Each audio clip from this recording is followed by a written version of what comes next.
Got it. Perfect. Okay. And let's go to Facebook. Open up Facebook here.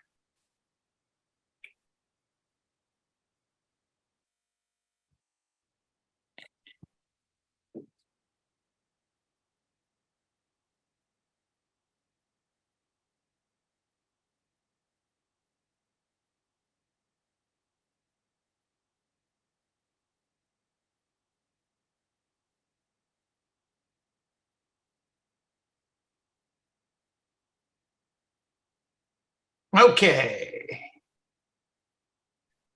All right. Mastermind with Neil Schwartz. Our special guest is Dan Mumm. Daniel, how are you today? Las Vegas, Nevada. I'm doing great, Neil. Thank you for having me on. Welcome. Hey, Ashley Robert, can you change Dan's name on the Zoom channel for me, please? Just notice. Yep, I got it. He doesn't want to be known. He did it. He's got it. All right, good job, Dan. Good job. Okay, well, we had an opportunity, and we've recorded and interviewed Dan. Oh my gosh, what's it been? 2 years ago now, something like that. Yeah, I think 2 or 3 years. Yeah, we were talking about COVID and all the different things, and him building his business and doing all the great things that he's doing in Vegas. And we had an opportunity to meet with him about 2 or 3 weeks ago at the productivity retreat at Caesars with Mike Ferry. And Dan is just killing it, doing all kinds of wonderful things. He's actually being coached directly by Mike right now. He paid the big bucks and has a coaching with him on a daily basis. And I wanted to talk about that. I wanted to talk about some of the things that you're doing and things that are happening with you and for you in your life right now today, and some things that maybe you can help our agents with that'll help move them along in this crazy market. So Dan, give me a little Reader's Digest on yourself. Sure. So I've been in the business 8 years, slowly have grown every year in transaction count. This past year was my best, closed 109 sides. The goal this year is to close 150 sides. I think last year for me was pretty similar to most agents, where first half was incredible, best first half of the year of my life. And then the second half was slower than I expected. So I started coaching with Mike very directly about 2.5 months ago, which has been definitely the biggest blessing of my career for sure. And so, yeah, I'm primarily a listing agent, have a very small team.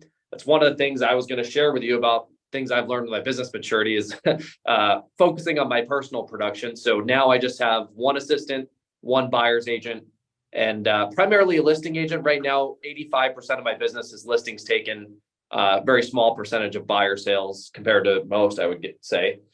And yeah, that's the short story. All right, good job. What's your average sales price there? Right now, it's about 600,000. We actually changed, just to make it clear, we changed last year where I changed my minimum to 500,000 and above, and I started referring out less than that. So that jumped very quickly because of that. I mean, over the course of my career, my average has been about 350 to 4, but in the last year, it's about 6. That's great. Excellent. And so 8 years, what'd you do before real estate 8 years ago? I sold dietary supplements. Dietary supplements. Okay. You say that with a little bit of a smile. What does that mean, dietary supplements? Well, I'm always smiling because whenever Mike asks me, he asked me, did I sell herbs or drugs? And I say no. But it was just, fish oil, daily supplements that people take for their health. I sold them over the phone. It was mostly customer service even. It wasn't really direct sales, to be honest. How'd you get started in something like that? I was in the health and wellness industry. I did that in college. That's what I got my degree in. And it's still a hobby of mine. I enjoy being in shape and all of that. But eventually in that job, I just couldn't keep earning more money. And my income was kind of limited. And that's how I got into a sales job. Oh, good. Excellent. Well, good job. And how'd you start in real estate? Well, I asked the owner of that company. I got promoted a couple of times at that supplement company, and I was a manager. And I couldn't really go much further. So I asked the owner, I was like, hey, can I get an ownership share? I might as well ask. And he said, no. So I said, all right, well, I guess I'm going to move on to a sales thing. Funny enough, I didn't burn my bridge there. And that CEO of that company ended up being the biggest real estate transaction of my career. I called him 4 years later and sold his property. And then, so yeah, at that time, I just found someone else who was in the sales business and he was doing pretty well in real estate. And that was it. I just kind of blindly jumped into it and luckily ended up finding a good path for me. Oh, that's great. Fantastic. So one of the things that, and we talked a little bit about this earlier, one of the things that Mike brought up at the productivity school, this retreat this last time, was business maturity. And, there's a lot of people that make the calls that you make, that know the scripts and dialogues that you do, etc. But they just can't seem to do deals. They can't put things together. And I think some of it, as Mike pointed out, is our business maturity. So I wanted to, where did that come from for you? Did you have it before you came into real estate? Did it come from college classes that you took? Your dad or your mom or an uncle, pretty savvy in that? Let's talk about that a little bit. Yeah, really good question. I think I had no business maturity coming into it. None of my family has been business owners. I had no sales experience, like direct sales experience at all. So all of it was learned. And I think a lot of it is just doing enough repetition. I jumped into it pretty quickly. I got into coaching right away. Coaching and training obviously helps. As far as developing it, I think that's really the best way to shorten the learning curve is to get the best possible coach or trainer that you possibly can. You're a shining example of that for your agents. I think the faster you go to people who have done it before, you just kind of shortcut the learning process immediately. So that was it for me. And I honestly think just doing deals is the best way to develop that maturity. And that's people ask all the time, like, how do you learn the market stats, stay updated on the market? I think the best way is to do deals. If you're talking to buyers and sellers every day, you just develop that. If you think about it, I've done in my career somewhere over 600 transactions in 8 years. And so compare that to people, there's agents who have been in the business 30 years who have done 20 deals, right? So if you look at the business maturity, like a lot of it is tied, I think, to experience and transaction count. And that's all a result of prospecting. So that's my simple answer is talk to people every day. And I think the rest comes naturally. But I think the coaching and training, one thing that probably separates me is I invest in my associations a lot. I think a lot of agents don't do that. You asked like why some agents don't go far despite having the right routines and disciplines. I invest heavily in my associations and who I spend time around, and I'm willing to spend money and time and energy surrounding myself with better people. And that's exactly why I got into the coaching with Mike when that opportunity came up. I that was the last thing I want to do was write a check for $50,000, and I was about to close on a new house. But yeah, I'm willing to make that investment because the people who you're around, I think, change your thinking more than anything. Yeah, absolutely. Fantastic. So we have people that are coached by us and other coaches, by Mike and other coaches than Mike. They write scripts, they preview property, they do the things that we're talking about, and they do little or no deals. What's the difference? Is that part of business maturity? Is that part of, they're not stupid. Sure. Yeah, it's a really good question. One of the things that I wrote down when you asked me was, I think what helped me develop business maturity, just one small thing, is learning the lifetime value of a customer or a client and looking at lifetime value instead of just the short-term commission check that you're going to earn. So if you look at your business that way, and you really evaluate the lifetime value, I've had one customer that's been worth multiple six figures to me, some into the seven figures through their introductions and the number of transactions I've done with them. And so when I started looking at my business that way and focusing more on growing concentrically as much as I possibly can before I go out and chase a bunch of these other shiny objects, that focus really helped me develop more business maturity, I think, because I wasn't doing enough business for my database. I think probably for the agents that you're talking about, the ones who have the routines and disciplines and habits and they're prospecting and they know their scripts well, but still not producing a lot. What I see a lot with those agents is that the percentage of deals from their database is very low. and they look at their database as an afterthought instead of the legitimate bread and butter of your business that you want to absolutely focus on and maximize before you go into all those other ventures. So that's just the last thing I would say on that is I talk to a lot of agents about their database, the types of agents you're describing, and they say, oh, well, I don't have a big database, or I don't have a database, I just moved here. And the reality, Neil, is that we all have a database. You have to start somewhere, right? It's not like you start with 1,000 people unless you just were in town for a while. So you have to start somewhere and you grow it concentrically based on the existing relationships that you have. So it sounds like you're touching your people every day. So let me switch gears slightly. Have you lived in Vegas your whole life? No, 12 years. 12 years. Okay. Where'd you move from? New Jersey, and then Florida, and then here. Okay. Straight path. Yeah. Okay. So when you got there, you knew some people. Well, you were there for 4 years before you went into real estate. But how did you build it? Just describe that to us. Well, when I started, it was 2015. And so there were a good amount of expired listings in the market. So that definitely benefited me, just like most agents are working that really well now. And so I built somewhat of a backbone on my business on that. But also I did start with the existing relationships that I had. So for me, it was my past job. My past job, I knew all those people were employed. They all made money. They all made a decent salary, and they were likely to be homeowners. So I used that as my main pool of target prospecting. So I would go into my past job every 90 days and just stop in and say hi and shake hands and cultivate those relationships. And that's where I really started. That was like the seed that grew my database. So I would just focus on what you already have versus trying to dig a bunch of shallow holes where you don't have gold yet. Start with what you already have and build out from there. That worked well for me.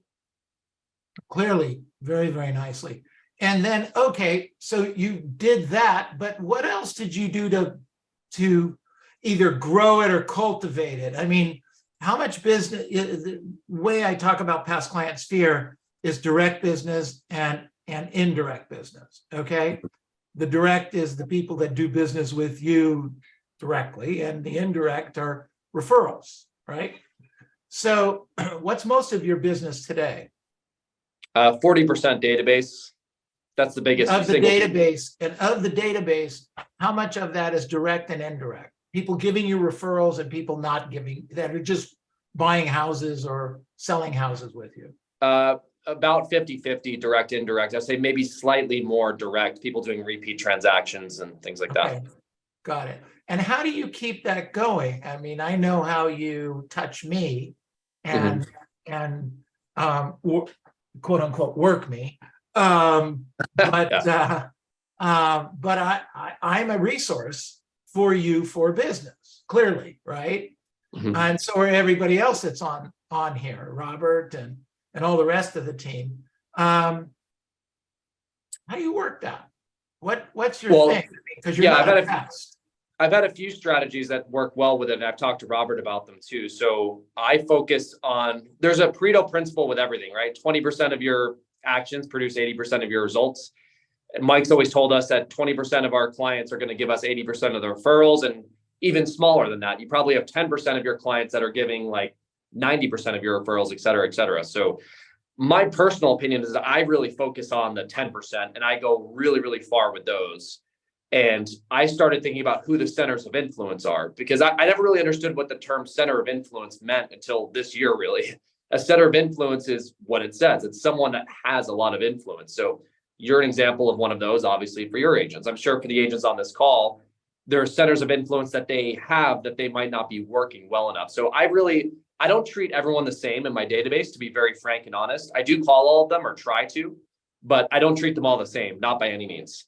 The ones that have sent me referrals, they get much more frequent contact. I invite them to events frequently. I send them handwritten notes. I send them gifts in the mail, send them books. You and Robert, I've sent you guys books. So yeah, they get treated way differently. So that strategy for me of identifying who the most important people are really makes a big difference. And also one thing that I did this year that I've never done is I actually created a list of every single person in my database who sent me a referral.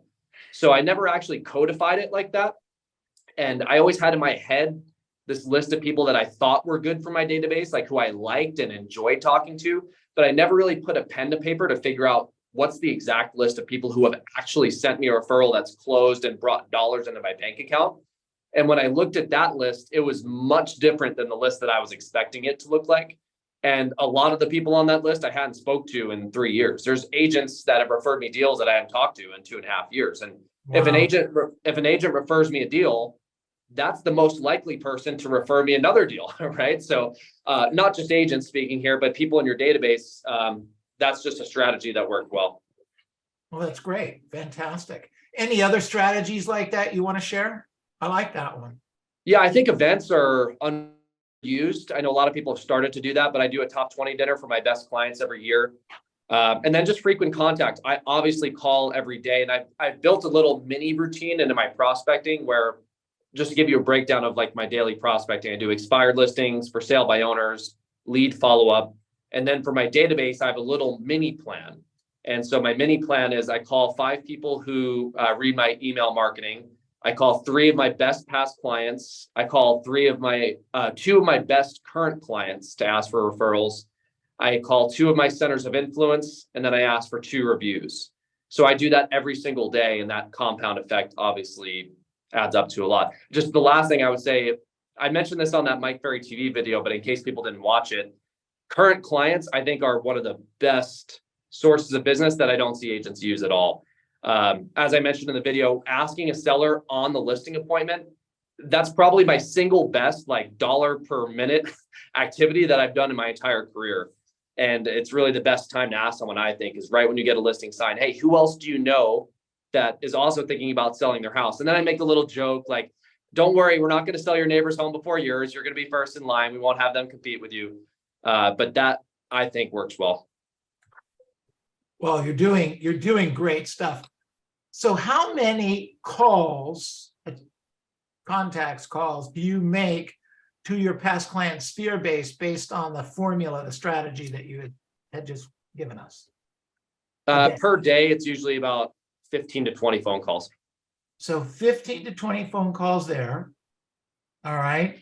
And then how about the other stuff? How many calls are you making out to for sale by owners, expireds, whatever?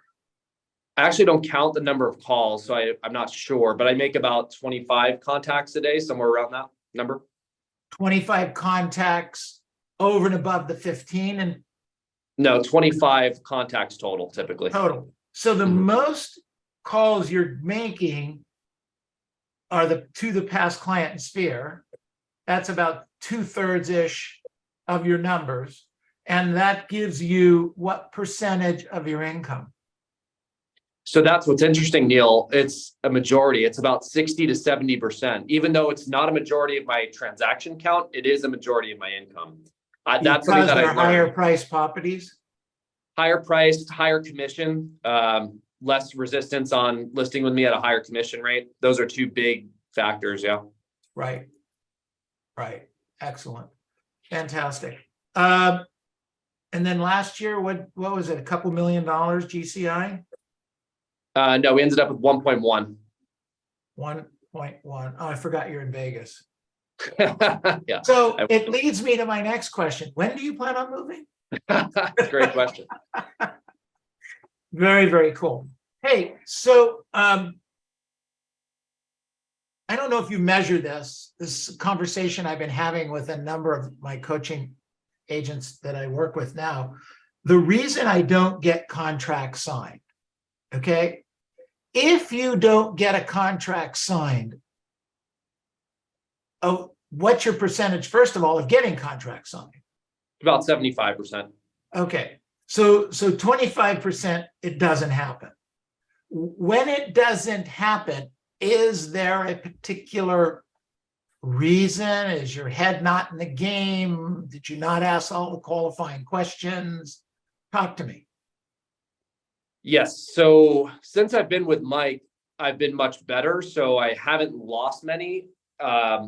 Usually the ones that I lose, the seller's just not motivated and I just missed it on the qualifying. Either I missed a decision maker, that's common. Person changes their mind, motivation's too low. That's out of the 25%, that's definitely the biggest. There's really, I'm not saying this to brag, but just to be honest, there's not many that I'm losing that another agent is signing and then closing recently anyway. And when that does happen, it's most often a relationship issue, I would say. Sometimes just getting outpriced, out commissioned, someone that does it at a lower commission or higher price. If there's anything about me personally, it's probably just my personality style. I don't have as much natural energy and enthusiasm as some other people do. So sometimes that can be an issue for me. So I have to constantly work at that. And how you do that? Because you're not the only agent that doesn't have any energy then. Yeah. But you're really doing a great job with, I don't see no energy, but that's probably the incorrect English, but you get it. Yeah, no, it's all a act. To be fair, it's all an act. Like, this is not my natural state. So I've taken improv classes before, that's helped.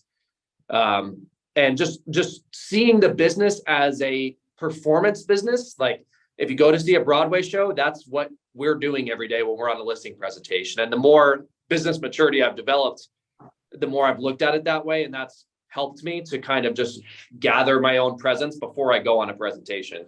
Well, and then also, sorry, yeah, go ahead. No, I was just going to say also this is like a simple fundamental thing, but if you do the other steps properly, it's easy to have more energy and enthusiasm. Like, if you pre-qualify a seller, deliver a pre-listing package, call to confirm they receive it, you've done your job up until that point. It's much easier to have energy than when you shortcut the process. You could drop the mic right there and walk off the stage.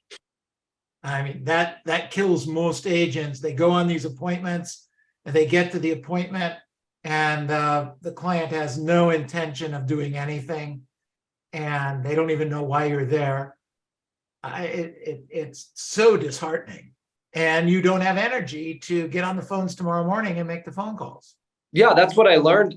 Actually, I think my whole career, I didn't even really have an energy problem. I just had a sales process problem. A sales process. Yeah. Oh, interesting. Interesting way to look at it. Yeah, absolutely. Look, if you're not excited about going and being there, you don't go. So, all right. Let's break out right here. And are you open to take a few questions? Absolutely. All right. So, questions for Dan Mumm. What do you want to know that I didn't ask yet? Anyone out there? We've got. So Dan, I'll start with a question that I think would help a lot of agents on here. Going from 0 to 20, you said building your database is just doing more business, really. 2 or 3 things for an agent that's trying to get to 10 transactions, to get to 15 transactions. What recommend them doing right now? Well, now, if we're talking about 2023, I think expired listings, at least in our market, are a huge opportunity because there's a lot more of them. And that was the case when I first started. So if you're looking to drum up business immediately, I can't think of many better sources than expireds and for sale by owners. I know it's a lot of people compete for them, but like Robert saying before, it doesn't matter what other agents are doing. You need to focus on yourself, right? So if you're just looking to get started immediately, that's the fastest payout. And then calling your database and making it a business call. I think a lot of people don't do that. And honestly, that's the best thing that I've ever done, is using the scripts, calling my database saying, "Hey, Robert, this is Dan. I have a quick business call for you. Do you have a minute?" That changes the whole dynamic of the conversation. I hear agents sometimes making database calls that last like 45 minutes to an hour, and they're just talking to their friends. They're not making real calls, right? So I would say with those 2 things, starting immediately, that would definitely benefit you. I would also recommend trying to build a good presence online on all your platforms, making sure you're easy to contact. So when people do try and find you, it's easy. That's another good, like, common sense business practice that I think most people ignore. And then agent referrals, like we talked about, I would start building that network immediately, going to events. That's a whole like branch of my business, is business that we do from agents and cultivating relationships. So I would look at that too. Okay, good. That's more of a long-term thing, though. Great question, Robert. Excellent. Thanks, Dan. Other questions for Dan? Dan, I have a quick question for you. Regarding expired prospecting, well, for me, I would be on the phone for like 60 minutes and there's one contact. Do you have that problem? And if you do you read messages when there's no pickup? Good question. So yeah, I think one contact per 60 minutes is probably low. I would say you might be calling at the wrong time or not early enough or not late enough. One tip that I'll give you that's helped me a ton is I've had my assistant start pulling up all the expired and the withdrawn listings, which in our market means like the seller terminated it. My assistant pulls those in real time now, and I call them every day in the afternoon. This way I'm not waiting till the next morning to get to those. And I would say in the last 2 months, we've signed probably 8 or 10, actually probably more than that now, 10 to 12 from that source. So that allows you to get in front of those people faster since you're not calling at the same time as everyone in the morning. And to answer your other question, yes, I do leave messages because I don't use a dialer anymore. Now I've gotten more focused in my approach where I'm only calling. I focus on the listings that I really, really want, and I go deeper with those and calling them earlier and more frequently and door knocking them. So I'm not trying to call 1,000 different ones every day. I'm focused more on like the 5 to 10 that I really want and trying to make contact with those ones. And I do leave them voicemails. And since I have that approach, that helps me because I've had sellers that told me they listed with me because a bunch of agents called them, but no one left a message because everyone else is just blasting through hundreds, whereas I'm focused on a few. So that just works for me. I don't know if that applies to everyone, but that might help you. Good question, Tiffany. Thanks, Dan. Let me remind everybody in the CRMLS in the Southern California market, withdrawn doesn't mean cancel. Yeah, I know there's different. Yeah. I don't want to get a bunch of phone calls from brokers tomorrow. Yeah. Neil, Dan, to piggyback on what you said, are you leaving anything at the door if you're knocking on the door for the expired? Usually not, just a business card, if anything. And then also weekends. What I try and do is usually the opposite of what every other agent's doing. That's like my approach on life in general. I think Mike talks about that too, the 180-degree rule. So if all the agents are calling in the morning during the week, I'd rather call the afternoon, like I said, when those listings come off the market or on weekends. And weekends, I probably get 80% of my prospecting results Saturday morning. So I know it's not easy for everyone with their lifestyle. If you have kids, I have kids myself, but if it's possible, I would try that too. Okay. I have a question, Dan. Go ahead. Sure. Veronica. What voicemail do you leave? Is it always the same script, or can you share that value to us? Sure. Again, this is only if you're using this strategy. I wouldn't leave. If I was calling a lot, I wouldn't leave voicemails because I think it's going to be a waste of time, right? Like if you're calling 100, I'm not going to spend time leaving 100 voicemails. But if I'm calling a targeted list, I would try and find a listing nearby that either myself or the company has sold, which for us is pretty easy because we have a great company, just like you guys do. So I'll find a listing nearby that's sold. I'll reference that and say, hey, I saw your house came off the market. I was surprised to see that it didn't sell. There was 850 homes that sold last week in Las Vegas. We actually just sold one in your neighborhood 2 weeks ago while yours was on the market. So give me a call when you get a chance. We'd love to speak with you. And that's it. I try and keep it short, 10 or 15 seconds. Nice. Okay, really good. Thank you, Dan. problem. There was I don't know if you, Laura asked, is there a way to know in your area the day before a listing expires? Is there any way to do that? Or You want anything? everything expires at midnight, right? Yeah, no way to know. Okay. All right, good. Okay, other questions? Yes, Dan, this is Tiffany again. Quick questions. When you first started in your first year or two, before you had the assistant, what was your work schedule like from morning to night? Yeah, it's the same as it is now. It's a really simple schedule. Honestly, that's probably the biggest asset that I have in my business is my schedule because that's what's consistently delivered results over a long period of time. Really simple version is 7 a.m. till noon is generate business. Noon till nighttime, I go on appointments. That's basically it. So it's honestly always been the same. I role play every morning, 7 a.m. till 7:30, call from 7:30 until 10:30, 11, whenever I finish that database plan that I just mentioned. And the breakdown of that is expireds, for sale by owners, lead follow-up, database. And then I meet with my staff now for about 30 minutes, but when I didn't have an assistant, I would just do my file work usually between 11 and 12. Then I go on listing appointments at 1 and 3. I try and finish my day early. I'm an early guy. I don't have any energy later in the day. Actually, most of the time I don't have energy, especially not later in the day. So I'm done and usually at home by like 3:30 or 4 in most days. Got it. Hey, Um, Dan. This Go is ahead. Michael.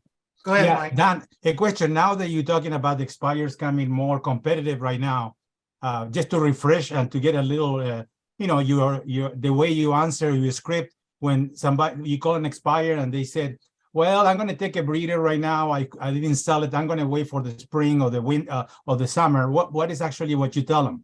Yeah, that's a great point. I mean, it looks like a great house. If you did sell the home while it was on, where would you move next? Los Angeles. LA, that's exciting. What's bringing you there? Well, closer to the family. To the family. Well, it's good to be close to family. How soon did you need to be there when you first started? Well, I was supposed to be there last month, but things didn't sell, so I'm going to have to wait. So yeah, just time me out for the role play. I would just continue with the questions on the script in that Great. way. I think that in most cases it's just initial sales resistance, and I would just agree, ask the next question, and move on. If they Okay. keep saying it over and over again, yeah, you might have a motivation issue. But if that's coming up in the first 30 seconds, that's what they Okay. literally every single one of them says. I would just move on. That's a great point. Thank you so much, Dan. Thanks, problem. Dan. Hey, Dan, I had a question here. You started working with Mike. Clearly, you're a great salesperson. You know, I'm going to say most of the program, most of the time. You're pretty darn disciplined, etc. What were some of the first things that Mike had you change or polish up? Simplified the business dramatically. So what does that mean for you? For me, it meant focusing on a very simple goal of taking listings every month and not focusing on any of the other stuff.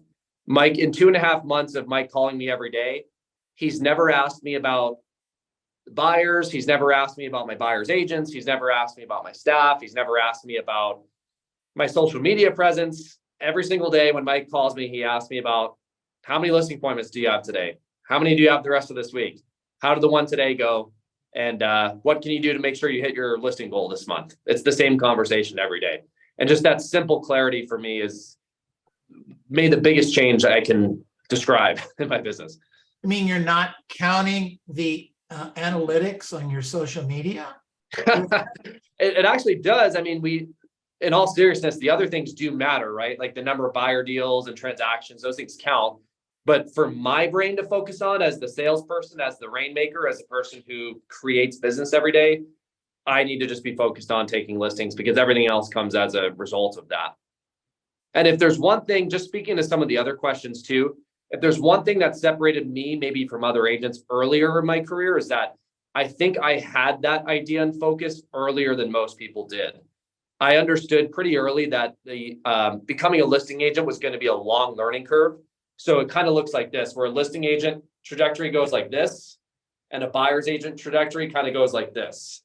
So as a buyer's agent, you have the opportunity to earn income faster because if someone buys a house today, right, you could get paid pretty quickly, but it will start to cap you, as you guys all know, in the amount of time that you spend and your effort. And as a listing agent, there's really no limit. So I think I understood that maybe a little bit earlier than some others. Why do you think that is? That's a business maturity thought. Yeah, honestly, I think it's common sense. If you take a listing, you only have to go to the house once, right? It's like Mike says common sense isn't common. Yeah, it's not. But I guess I'm a math guy. That's probably why, Neil. I'm a math guy. So it's like, if you go on a listing presentation and you do your job right and you have the right systems in place, you're going to earn $11,000, $12,000 an hour. Actually, in your agent's case, probably $25,000 to $45,000 an hour, if you think about how much time you spend. Right. So why not try and do that all the time? It just makes a lot of sense to me. And the buyers, yeah, they are good for long-term business and lifetime value, and they have a place in the business.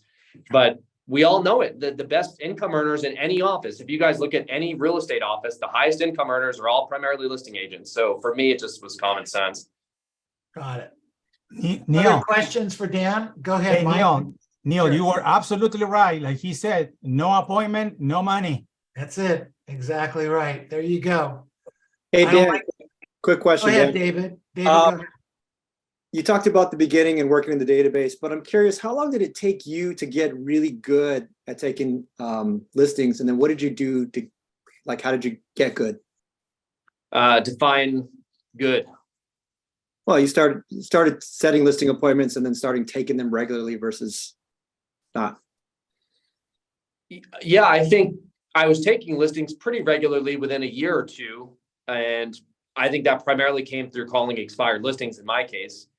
I think I'm not really a hard worker per se, but I'm just very consistent. And that's the key with that type of generating a business, is that it's all a consistency thing. So me and you could call the same expired listing one day who's ready to sell, but if she's in the shower when you call and she gets out of the shower and I call her, I'm the person there, I'm going to get that listing, right? So you repeat that over thousands of reps. It's just the person who's most consistent wins. So I don't think there's any real magic secret for how I got good at taking listings, other than that I was just really consistent in putting the work in early on. I think that's honestly the biggest thing. But I did also role play and practice. I still do. I role play and practice more than most people I talk to. That definitely helps. Whoa, And I mentioned that. whoa. Time out. Want to do that one again from the top? Yeah, I role play every day for 30 minutes. And on some days we do an hour total, because I do a listing presentation and my prospecting role play. And I record my listing presentations too. So I mentioned that in the video, Neil, but every presentation I go on now I record and I listen to it afterwards. And I just try and get feedback on how I sound. It's strange to me that people don't do that, because that's how you need to listen to yourself to know how to get better. It's impossible to get better if you don't know what you sound like. And So even things like this, or the things that I do with Mike, I go back and I listen after and I watch and I see how I sound. well, you're definitely a better presenter in that 10-point thing that you did for Mike than I've seen you over the last couple of years. So it's showing. Thank you. But the agents in their mind right now are thinking, well, how do I ask a seller to record the presentation? And what's Yeah. your answer? As soon as I walk in, I say, do you mind if I record the presentation just for my own improvement? And they all say, yeah, that's great. No problem. Right. And you do this do you set up a video camera? No, I usually just do audio recording. Got it. Okay, perfect. And so that's fantastic. I love it. You can hear the smiling through, or lack of smiling through the audio usually.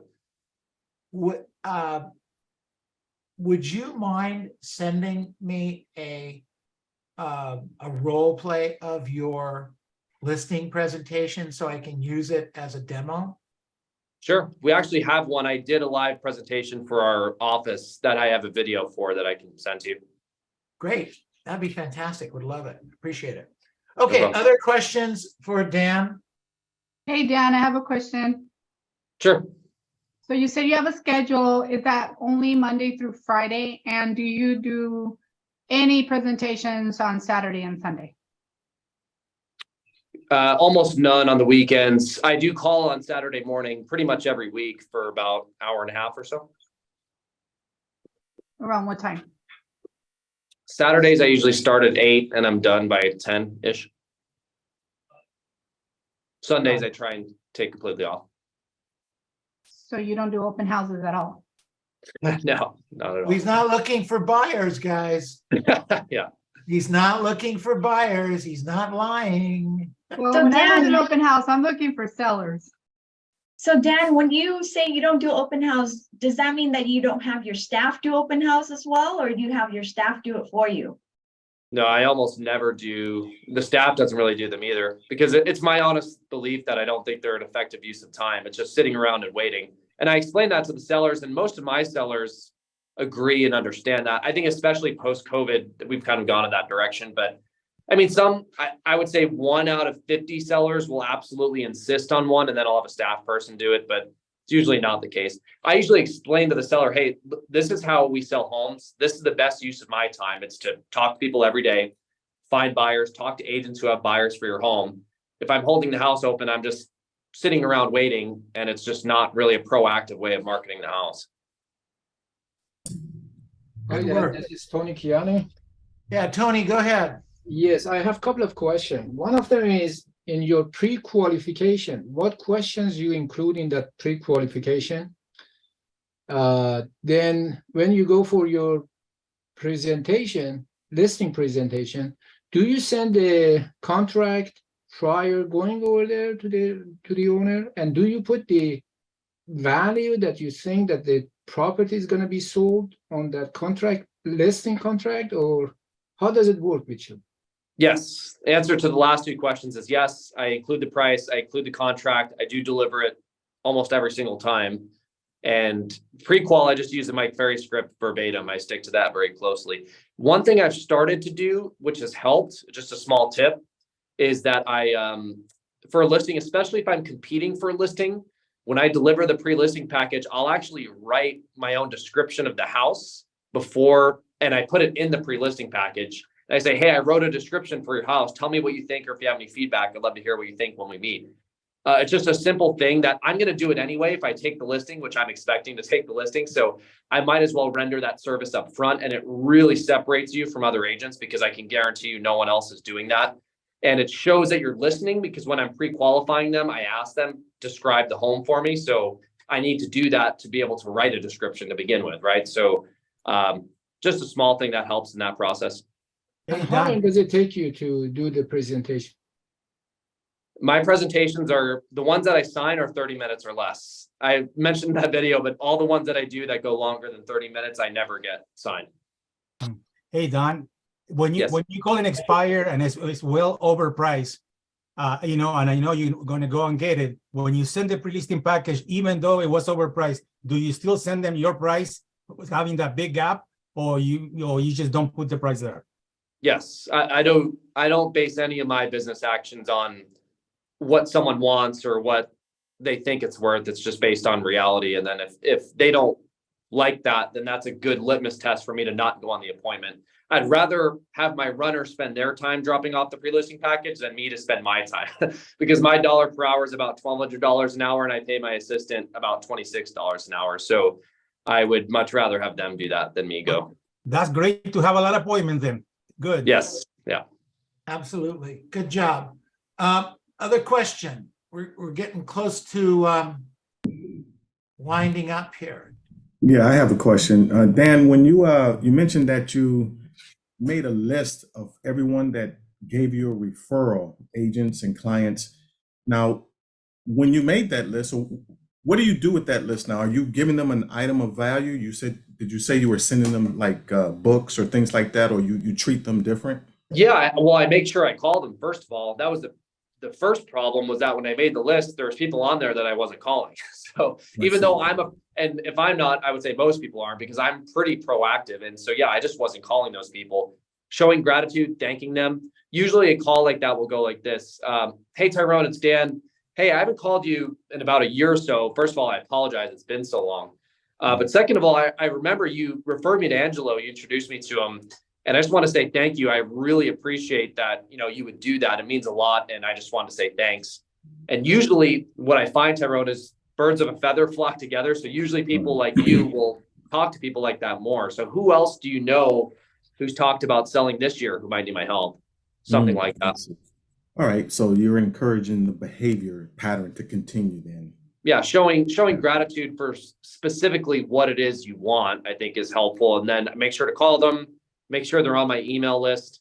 I had some of those people that weren't on my, marketing campaign, my mailing. I send mail to all of them once a quarter, just a basic postcard. That's pretty much it. And then the top ones do get extra treatment. So ones that have introduced me to multiple people, I'm sending them handwritten notes. I'm inviting them to my top 20 dinner, inviting them to other events. So yeah, we go further with those. I see. Okay, good. Thank you. No problem. All right. Good question. All right, everybody, unmute yourselves. And let's give Dan a big, giant hand. Incredible. Thank you. Incredible. Thank you. Fantastic, Thank you, Dan. Neil. Really, Thank Thanks, you, everyone. Neil. We I appreciate it. Yeah, good job. We put your name and phone number in the chat box a few times during this. You should get some hopefully some more referrals from it. Yeah, For I everybody. appreciate that, but I'll Well, send you we- the video of the listing presentation too, so you have it. I would appreciate that very much. Thanks. And we'll do that. So what we do now is we would take a few minutes. We understand that you may have a hard stop right now and need to go. I get it. But we'll take a few minutes with our group and kind of go over what we learned from you from this time together. So again, let's give Dan a big hand. Good job. Thank you guys. Hey! I appreciate it. I'll And stick if you around for a little bit. If you can stick around, great. If you can't, we certainly understand. Okay, so what we learned from Dan Mumm today? Who wants to go first? I'll go. First of all, Can't Dan, stand silence, can you? no, I can't. It just drives me crazy. And the funny thing is, I wait a few seconds, like, okay, let someone else And go. it's always a few. And I'm itching and scratching. You know, it's always a pleasure to see Dan and get a chance to talk to him. And what I would say is, what I loved, Neil, and you even said that's a mic drop moment, and I was clapping, is when he said, if you do everything right up to the listing presentation, you'll have more energy at the listing presentation.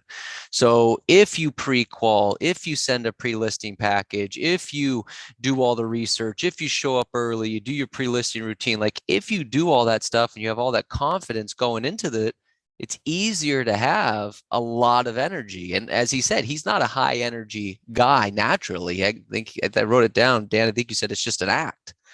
But when you do all that stuff, it's easier to have energy. So, you know, I wrote that down. I thought that was just a really great thing. But the thing I wrote next to that on that point is just a reminder for everyone that's not doing the 5-step listing process. If he's doing it, and he's going to do 100 listings, I don't know. I would venture to say that you should probably do it too. For Well, those they of should you, at least consider it. you know what I mean? But I hear agents all the time going, well, do I really need to send a pre-listing? It's a past client. It's a center of influence. You know, it's more of a visit.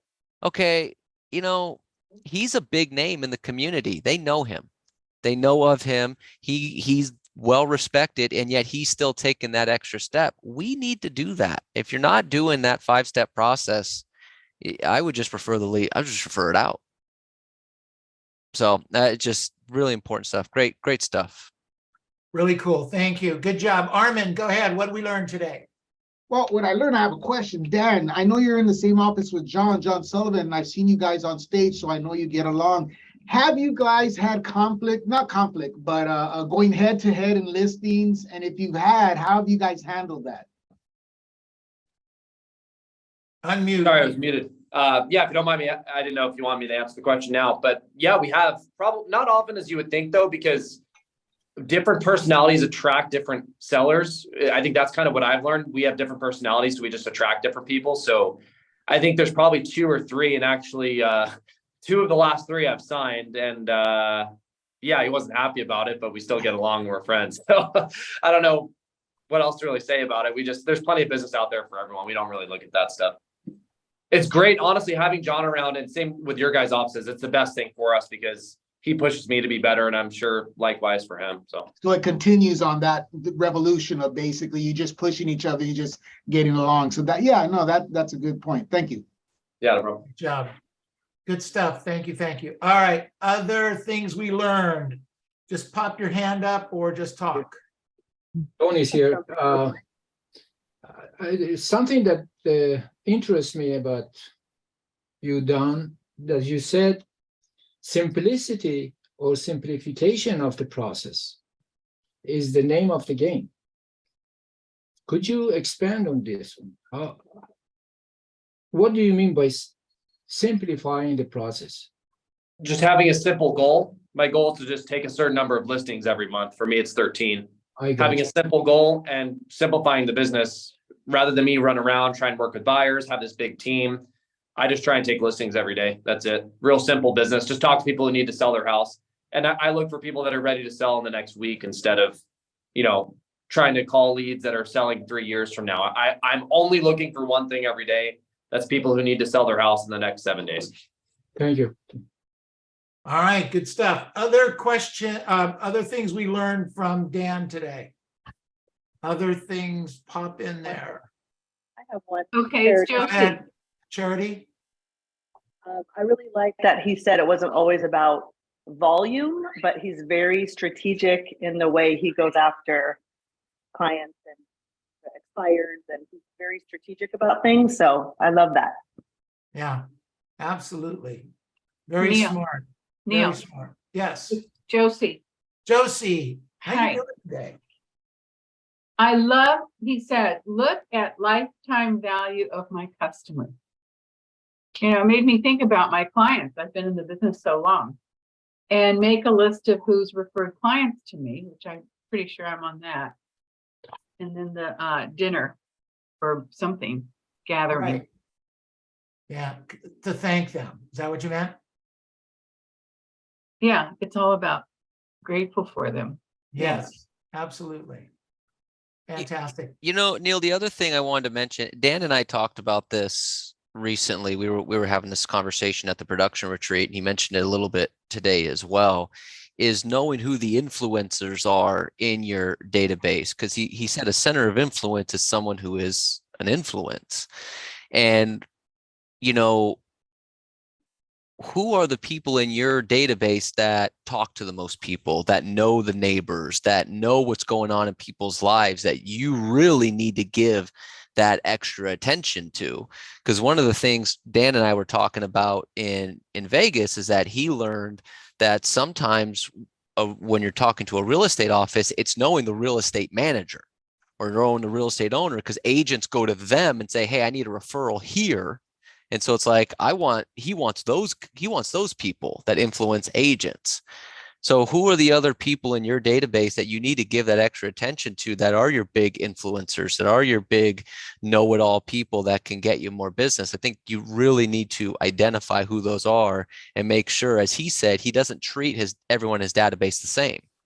Some of you, everyone in your database gets the same amount of calls, same amount of emails, same amount of texts. And I think you're doing a disservice to the people that are your main money makers. So I would highly recommend everyone kind of identify who those are in their database. Good point. Great idea, Robert. Thank you. All right, what else did we learn today? Miriam.